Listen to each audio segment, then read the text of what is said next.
Hello everyone, today we will talk about how to fix or how to solve the problem of not available on the application of Discord.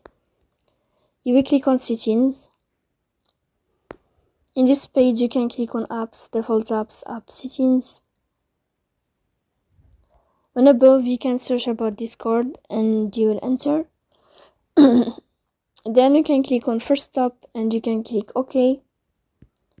After that you will enter to the window of storage. Here you can click clear cache. Don't click clear data because that can cause you errors. You can delete your account. In the end you can turn on your airplane mode and you can turn off your airplane mode again to fix that problem. So please don't forget to support us by like and subscribe. See you next time in another video, and thank you for your attention and your watching.